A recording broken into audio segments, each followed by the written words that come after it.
नमस्कार दोस्तों, आपका हार्दिक स्वागत है हमारे YouTube चैनल एस्ट्रो जोशी में।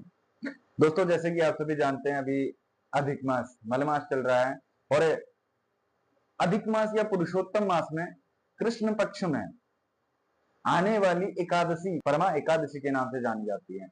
इस दिन भगवान विष्णु की पूजा करने से दुर्लभ सिद्धियों की प्राप्ति हो जाती है। यह एकादशी परम दुर्लभ सिद्धियों की दाता होने के कारण ही परमा के नाम से प्रसिद्ध है। कहा जाता है यह धन की दाता और सुख ऐश्वर्य की जननी परम पावन है एवं दुख दरिद्रता का दमन करने वाली इस एकादशी में स्वर्ण दान, विद्या का दान, अन्न का दान, भूमि दान और गौदान जैसे पुण्य कर्म करने चाहिए। परमा एकादशी की मैं आपको पूजन विधि बताऊंगा। परमा एकादशी व्रत का मैं जो आपको पूजन विधि बताऊंगा, ध्यान से सुनिएगा और विधि विधान के साथ आप इस व्रत को करना। मन में, हृदय में श्री भगवान नारायण का स्मरण करते हुए प्रातः काल उठें। कहते हैं कि इस एकादशी व्रत की विधि बड़ी कठिन है। इस व्रत में 5 दिनों तक पंचरात्रि व्रत किया जाता है, जिसमें एकादशी से अमावस्या तक जल का त्याग कर दिया जाता है। केवल भगवत चरणामृत लिया जाता है। इस पंचरात्र का भारी पुण्य और फल होता है।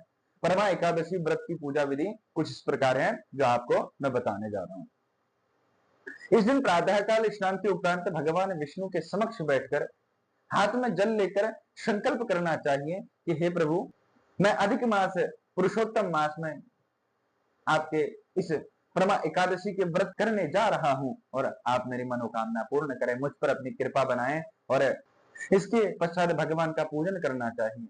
इसके बाद 5 दिनों तक श्री विष्णु का स्मरण करते रहना चाहिए। सदैव भगवान नारायण का चिंतन मनन करना चाहिए और व्रत का पालन करना चाहिए।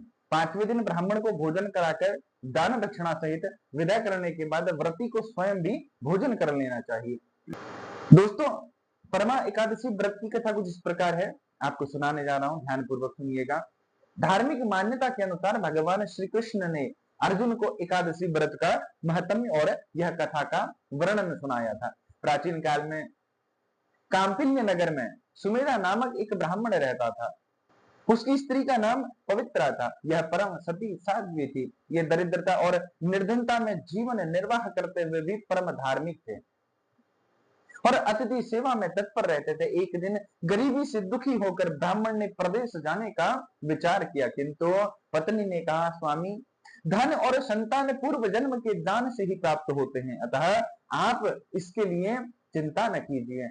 इसलिए कहा जाता है पूर्वार्ध का किया हुआ इस जन्म में अवश्य मिलता है। कहते हैं एक दिन महर्षि कौंडिन्य उनके घर आए।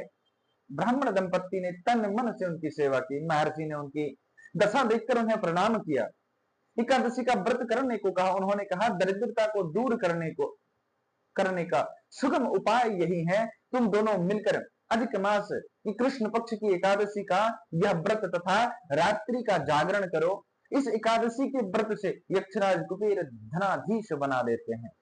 हरिश्चंद्र राजा हुआ है। ऐसा कहकर मुनि चले गए और सुमेधा ने पत्नी सहित यह व्रत किया। और प्रातः काल एक राजकुमार घोड़े पर चढ़कर आया और उसने सुमेश को सर्व साधन संपन्न, सर्व सुख समृद्ध कर दिया। एक अच्छा रहने को घर भी दिया और इसके बाद उसने समस्त उनके दुखों को दूर कर दिया। दोस्तों, अगर आपको हमारी ये वीडियो अच्छी लगी तो हमारे YouTube चैनल को लाइक, शेयर और कमेंट में श्री हरि लिखना ना भूलें और सदैव भगवान नारायण का स्मरण करते रहिए।